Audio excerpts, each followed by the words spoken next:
Hello everyone, this is पुषान अलगिया from learn IT with पुषान। इस video में हम फ्रेगमेंटेशन के बारे में पढ़ने वाले हैं। जो फ्रेगमेंटेशन बहुत सारे एल्गोरिदम का एक डिसएडवांटेज था, वो भी हमने ऊपर देखा। तो वो एक्चुअल में होता क्या है वो पढ़ेंगे। Fragmentation is a unwanted problem in a operating system in which the process are loaded and unloaded from memory in the free space is fragmented. Fragmented means क्या, बच जाती है। वो फ्रेगमेंट ऐसा होता है जो यूज नहीं कर सकते, उसको फ्रेगमेंटेशन बोला जाता है। Process can't be assign to memory blocks due to the small size and memory blocks stay unused. अब ये इसको एक एग्जांपल की तरह से देखते हैं, ठीक है। जैसे ऊपर हमने देखा था कि ऐसे प्रोसेस आती है, ठीक है। ये मेन मेमोरी है, इसमें प्रोसेस P2 ऑलरेडी मीन्स ये सारे पार्टीशन है, P1, P2, P3, P4 और ऊपर एक ऑपरेटिंग सिस्टम रिसाइड करती है। अब क्या है, इधर P2 आई प्रोसेस, वो 2 MB की है तो 2 MB का इधर आ गया, ये 4 MB का, ये 4 MB का इधर आ गया। अब जब ये प्रोसेस इधर से निकलेगी तो जो होल आपका अवेलेबल होगा, जैसे इधर से 4 MB है तो 4 MB निकल गया, तो ये 4 MB और 3 MB मीन्स 7 MB का आपके पास एक होल बच गया। पर अगर आपके पास 8 MB की नई प्रोसेस आई, जैसे P5 8 MB की है, तो वो आप इधर स्टोर नहीं करवा सकते, ठीक है। वो आप देख सकते हो कि वो इधर स्टोर हो ही नहीं सकती। क्यों? क्योंकि आपके पास उतनी अवेलेबल स्टोरेज ही नहीं है। जो कि आपके पास ये 5 MB अवेलेबल है, पर आप उसी प्रोसेस का पार्ट नहीं कर सकते। क्यों? क्योंकि आपका कंटिन्यूअस मेमोरी एलोकेशन है, एक प्रोसेस एक साथ ही अपना स्टोरेज करेगी, ठीक है। तो आपके पास 8 MB कंटिन्यूअस फैशन में होना चाहिए। इधर 7 MB है आपके पास कंटिन्यूअस फैशन, इधर 5 MB भी है, तो आपके पास टोटल कितना है? आपके पास एक्चुअली में 13 MB अवेलेबल है, पर आप फिर भी तो एक्चुअली में कितना है, आपके पास 12 MB अवेलेबल है, पर आप फिर भी 8 MB की प्रोसेस आप स्टोर नहीं कर सकते। क्यों? क्योंकि आपके पास फ्री तो है, पर आपका जो कंटिन्यूअस मेमोरी एलोकेशन है वो ये परमिट नहीं करता। तो इसको बोलते हैं फ्रेगमेंटेशन। आपके पास स्पेस है पर आप उसको यूज़ नहीं कर सकते, ठीक है। ये था बेसिक्स ऑफ फ्रेगमेंटेशन। अब फ्रेगमेंटेशन एक्चुअली में दो प्रकार के होते हैं, एक है एक्सटर्नल फ्रेगमेंटेशन, एक है इंटरनल फ्रेगमेंटेशन। अब एक्सटर्नल फ्रेगमेंटेशन कब होता है? जब total memory space exits to satisfy a request but it is not continuous. इसका मतलब क्या है वो अभी हम आगे देखते हैं। और इंटरनल का फ्रेगमेंटेशन क्या होता है? एलोकेटेड मेमोरी में be slightly larger than requested memory, this size difference in the memory internal to तो इससे क्या होता है, इंटरनल फ्रेगमेंटेशन जनरेट होता है। अब ये क्या होता है वो भी देखते हैं। तो पहले इंटरनल फ्रेगमेंटेशन देखते हैं। जैसे आपके पास ये एक डायग्राम है, मेमोरी ऐसी है, ठीक है। अब जब आप कोई भी मेमोरी को अलॉट करते हो या फिर कोई भी प्रोसेस को अलॉट करते हैं इस मेमोरी में, तो एक P1 प्रोसेस है, आपने ये इसको एलोकेट कर दिया P1 को। तो ये 3 MB की P1 प्रोसेस है, उसको आपने 4 MB में एलोकेट किया, तो आपके पास कितना 1 MB का एक एक्स्ट्रा होल जनरेट हुआ। अब ये होल ऐसा है जिसमें आप कुछ फील ही नहीं कर सकते, क्योंकि आपके पास जो जितनी भी प्रोसेस अवेलेबल है वो एक्चुअली में 3 MB की है और इधर 1 MB का होल अवेलेबल है। तो ये 1 MB का जो होल एक्स्ट्रा हो गया जिसमें आप कुछ स्टोर ही नहीं कर सकते, उसको बोलते हैं इंटरनल फ्रेगमेंटेशन। तो इसकी ये डेफिनेशन लिखी है, आप पॉज करके पढ़ सकते हो। वही है कि when a process is allocated to a memory block, if the process is smaller than the amount of memory requested, a free space is created। ये जो फ्री स्पेस है वो क्रिएट हो गया, जिसमें आप कुछ ना कुछ फिल कर सकते हो ना उसको यूज़ कर सकते हो, ठीक है। इसको बोलते हैं इंटरनल फ्रेगमेंटेशन। ये मल्टीपल केस में होता है, ठीक है। The problem of internal fragmentation may arise due to fixed sizes of memory block। तो ये जो फिक्स पार्टीशनिंग स्कीम थी ना, उसमें होता है। क्यों? क्योंकि उसमें ब्लॉक की साइज एक्चुअली में पहले से फिक्स होती है कि ये ब्लॉक है वो 4 MB का होगा, ये ब्लॉक है वो 4 MB का होगा, जिसमें क्या है इंटरनल फ्रेगमेंटेशन हो सकता है। तो इसको अवॉइड कैसे किया जाए? तो उसके लिए आपको डायनेमिक पार्टीशनिंग स्कीम यूज़ करनी पड़ेगी। अब डायनेमिक पार्टीशनिंग क्या है वो मैंने प्रीवियस वीडियो में बताया, और फिर भी बता देता हूँ कि एक प्रोग्राम को ये जो पार्ट्स पाड़ते हैं आप, मेन मेमोरी में जितने भी पार्ट्स पाड़ते हो उसको डायनेमिकली पार्ट पाड़ो, जितना रिक्वायर्ड है उतने आप पार्ट्स पाड़ो, उतनी साइज का पार्ट पाड़ो, ठीक है। तो वो इसका सॉल्यूशन।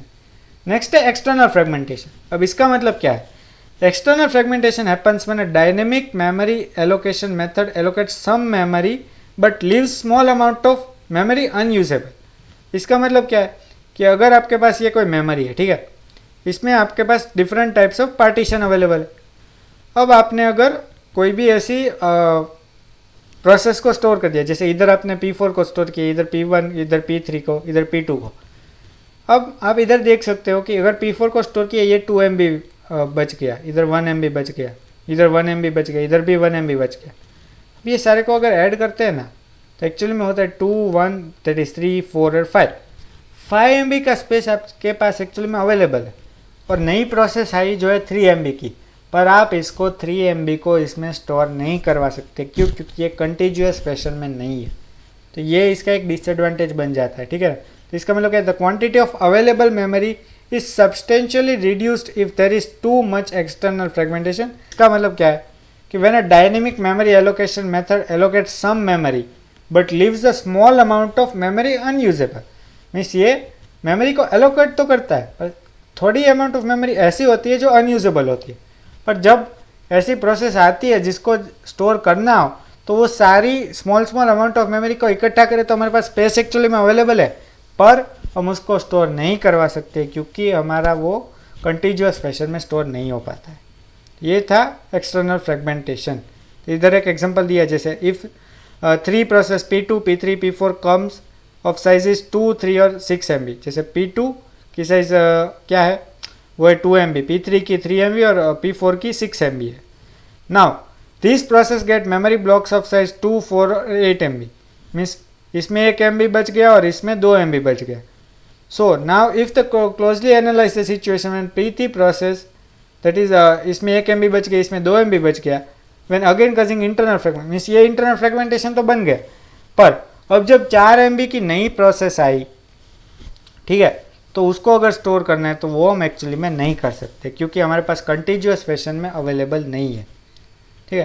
तो इसका सॉल्यूशन क्या है, तो एक है पेजिंग और सेगमेंटेशन और दूसरा है कॉम्पैक्शन। कॉम्पैक्शन का मतलब क्या है कि जितने भी हमारे पास फ्री होल्स अवेलेबल है उनको इकट्ठा कर देते हैं और मीन्स जो प्रोसेस है उसको स्वैप करते हैं। जैसे एक एग्जांपल है, ये है, इधर ये 1 MB की प्रोसेस है तो इस P1 को इधर डाल देंगे तो ये 1 MB का इधर आ जाएगा, फिर ये 1 MB और 1 MB 2 MB के आपके पास अवेलेबल है तो P3 को 2 MB ऊपर चढ़ा देंगे तो ये 2 MB और ये 1 MB 3 MB का आपके पास स्पेस आ जाएगा। तो अब आप उसको यूटिलाइज कर सकते हो। तो इसको बोलते हैं कॉम्पैक्शन। डिफरेंट साइज प्रोसेस को कॉम्पैक्ट किया जाता है जिससे जो स्पेस हो उसको आप यूटिलाइज कर पाए। और दूसरा पेजिंग और सेगमेंटेशन जो हम नेक्स्ट वीडियोस में डिस्कस करने वाले हैं, ठीक है। तो ये था एक्सटर्नल फ्रेगमेंटेशन। अब दोनों के बीच में डिफरेंस क्या है ये जनरली एग्जाम में पूछा जाता है और इंडिविजुअल एक्सप्लेनेशन भी एग्जाम में पूछा जा सकता है, तो वो पढ़ते हैं। पहले इंटरनल फ्रेगमेंटेशन क्या है।